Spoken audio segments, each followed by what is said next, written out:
ร้องแจ้งทิศทำด้วยลายผลงานตบสนองไงพี่น้องเขาออกมาฟ้อนน้ำกันเด้อ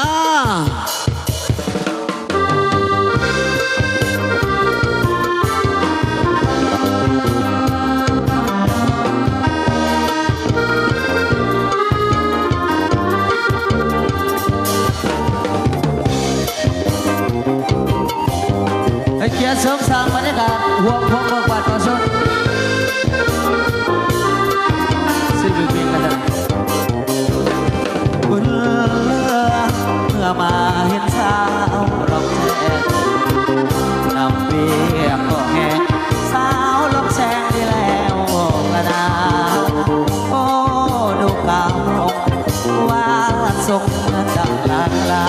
แม่ผู้ใดฝากมาหรือเทวานั้นลงมาพาสาวเดินเชื่อใจสาลาวเอาดึงอยู่ป่าเขาหาใส่ดาวชะมาเปียป่าได้พบครั้งหนึ่งดึงใจพาให้อายฝันงานบุญเบิดสมคืนนั้นขอฝากสัมพันธ์อักกันชนตาที่สักผู้บอกน้องบอกว่ารู้กับอายรู้นี้จนตายบอกคายเคลื่อนคำสาบานอย่ามาไกลจากลากน้องสู่เวียงจันทร์อักหนึ่งอายคงกำพันมาหักกันน้อดูขามองสาวเนื้อตัวไก่ใจหายเป็นห่วงขอเจ้าอย่าลวงอายเลยอาโนอย่ามาให้ไกลจากหัวใจเอาให้มันคงจงฟังเสียงเพลงอ้องส่งดูยอดจงลองแจ้งขอมาเอาเกี้ยวเลยเด้อว่าด่าคำไส้ก็ได้เอาส่งเอาไส้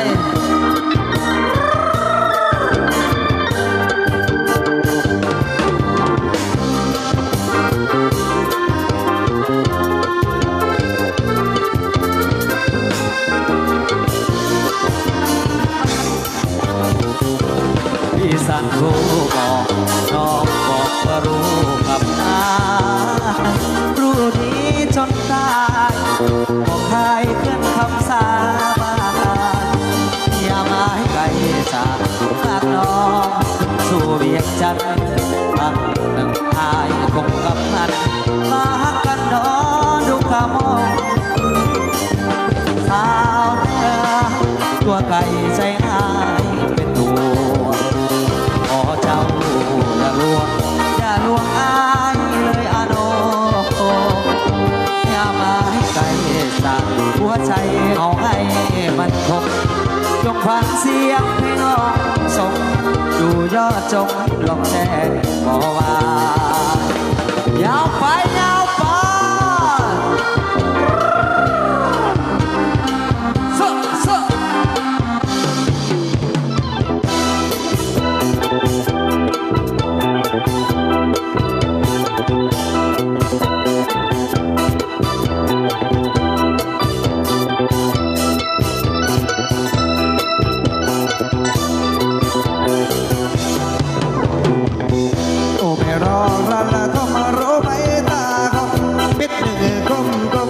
จับอมจับดินจับเช้าจับเย็นพี่เคยจับเล่นพี่เคยจับโอม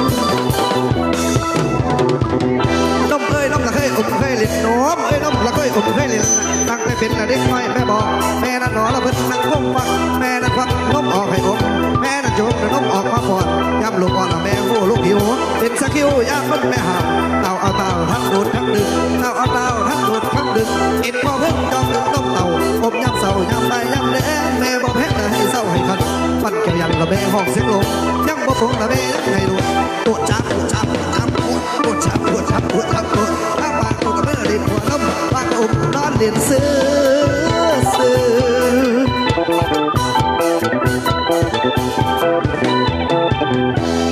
แม่นั่งเอ้ยพี่นั่งเคยนิสัยละละพี่นั่งเคยนิสัย จนว่าอายุหลายคนยังบ่พ้นอยากกดต้มโยเห็นแดวโดยจากจองอยากไปห้องน้ำไรน้ำมันใส่มันเยยปากไอ้เตยได้อกห้องดีเดี๋ยวนี้ที่ดูแต่น้ำก่อนเป็นลมพอของเราน้ำมันได้รถใช่ๆละเจิดจังจางรถใช่ๆละเจิดจังจางบ่คือได้ละรถของน้องแม่ซอยไอ้ได้ละแม่ไอ้บ่มาซอยอ้อยได้ละน้องแม่ไอ้ย่างผมจะเข้าพี่ก็บ่ว่าดอกสิบ่บอกใครผู้ใดได้ยินสิเขากินละผู้เดียวเท่านี้จงปฏิถือว่าการุณหากขบวนละตัวไอ้สาธุสาธุสาธุสาธุลมเป็นสิ่งบำรุงร่างกายว่าได้กินในปลายไหนหนึ่งก็มีแห้งเนาะเช่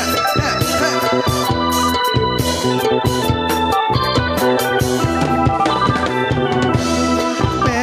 นังเอ้ยพี่นังเคยนี่เสียแล้วล่ะพี่นังเคยนี่เสียแล้วล่ะใจจนว่าละอายุหลายคนยังบ่พออยากดุดต้มโยเห็นแนวด้วยอยากจ้องอยากไปต้องนำได้ละมันเตะมันเยยปากไอ้เตะในอกห้องดีเดี๋ยวนี้ที่เราดูแต่น้ำกองเป็นน้องพอแต่ห้องน้ำมันเลยรถใช่ๆเราเจอทั้งจางรถใช่ๆเราเจอทั้งจางบอกไม่ได้รถของน้องแม่ซอยไอ้แน่ละแม่ไอ้บ่มาซอยไอ้แน่น้องแม่ไอ้ย่างอกจากเข้าแห่งบ่ว่าดอกสีพ่อบอกให้เลยได้ยินที่เขากินละผู้เดียวเท่านี้จงปาเนี่ยถือว่าการุณหากกับบุญตัวไอ้สาธุสาธุสาธุสาธุโอ้แม่รอรันดมรไม่ตาคมเช็ดเนื้อคมเคยจับอมจับดินจับเช้าจับเย็นจนปีนี้เป็นละเบื่อเด่นกับหนู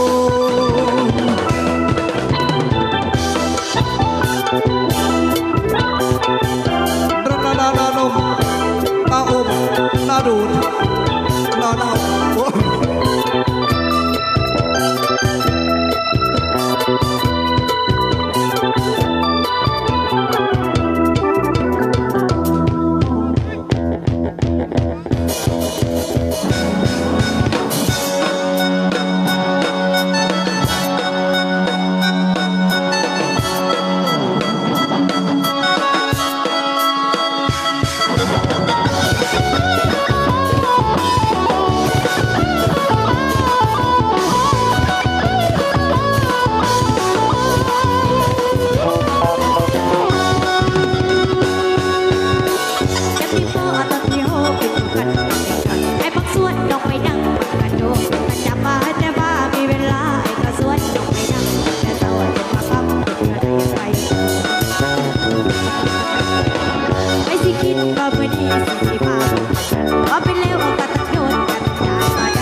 โย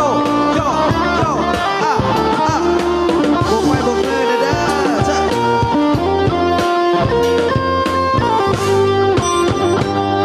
ปีนี้ไอ้สมัครตอนที่อยู่มสี่จนเวลาผ่านมาหลายปี มีหมู่อยู่5,000 คนแต่บ่มีแต่โมในเฟซมีหลายจนลดไอ้จึงบอกเพื่อนไป1 คน เพื่อสิแอบคนที่แอบมัก เวลาประมาณตี 2น้องคนกลางรับแอดอายหัวใจและไปสุดติ้มจังเหมือนฟินครับไอ้ที่ช้างข้าวเห็นยังตอนสแปกเขาแล้วบอกโอ้ยกินเขาหรือยังครับเขากับอาละทันที่ปึกปั๊มแต่ว่าเป็นอย่างนอกครับคือว่าต่อมาเอ้ามาตอบแซนคอยแน่อาบอกคือแม่ก็ยังสิยิงลายเห็นหมดเด้อบอสักไฟแปดเสือเรือไวไฟมีปัญหาเห็นไอ้คนรอคือจังนาเดียนจึงปฏิเสธไอ้น้อยยายาอันเสร็จก็ตอบมันก็สอบเลยนะจะสอบประกอบกันเสร็จก็บอกกูซาเอ็นมันโจเพื่อนที่คนเป็นพ่อที่ขอน้ำหมูน้ำเสียวคนหนึ่งก็เจียวกับเม็ดกระชักกันยังไม่เคยอ่านเสร็จก็ตอบมันบอกว่าสบายใจอยากตะโกนออกไปมามึงบอกกูซา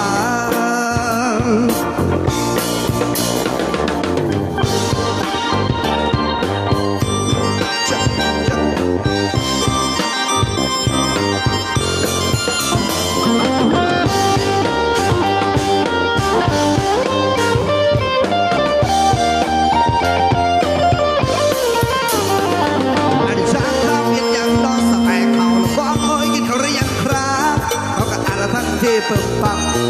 แต่ว่าเราเป็นอย่างนอกครับคือว่าตอบมาตอบแสนคอยแน่นาบอกคือแม่ก็ยังสยิงลายติดหมดหรือบอกสับไปแบบเสือหรือไวไฟมีปัญหา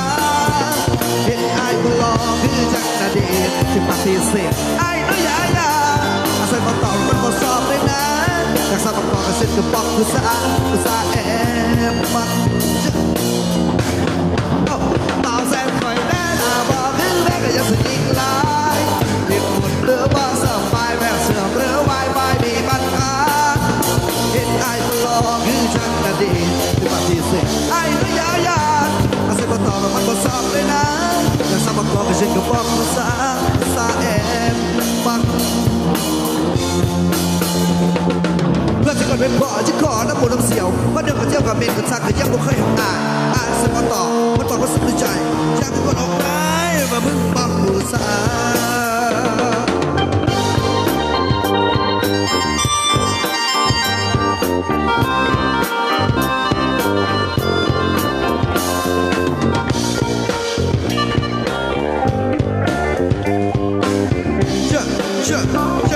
อ้าวยาวไปวันนี้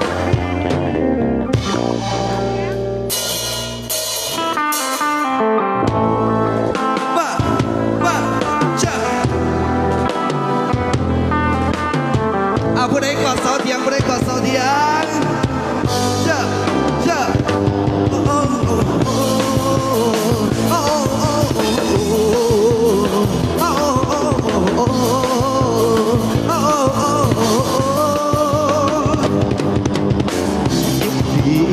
ยกรังสีตาทุกผู้ก่อได้สมเมื่อแสนวันดีไปสีมีแห้งสร้างของบ่ฟ้าเยี่ยมตามระเบียบเส้นเขาจนได้ญาติผู้ใหญ่คือสิลำบากปานกระรูกะหักสิตายจนสุดท้ายยังหลุดโคมันอยู่บ่ได้อยากอายเขาดำตาโซกลมโจกจ้าโผมันจังสิขอสิขาคนจังเบิ้ลให้ตายไปจากใจแค่มีคัก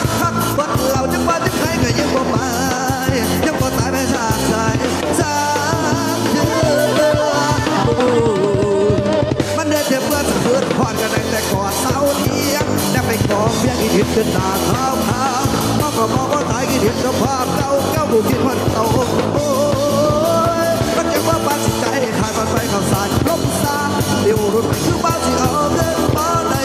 ให้เราบังสมัครจนน้ำตาไหลออกคือใส่เสียงมาเด้อฟัน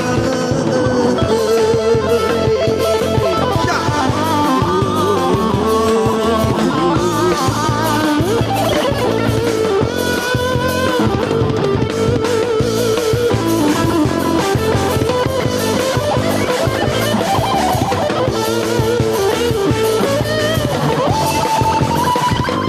น้ำตาทองลองโศกช้ำบอกว่าจังสิพอบ่สิขาคนจากมือให้ตายไปจากใจ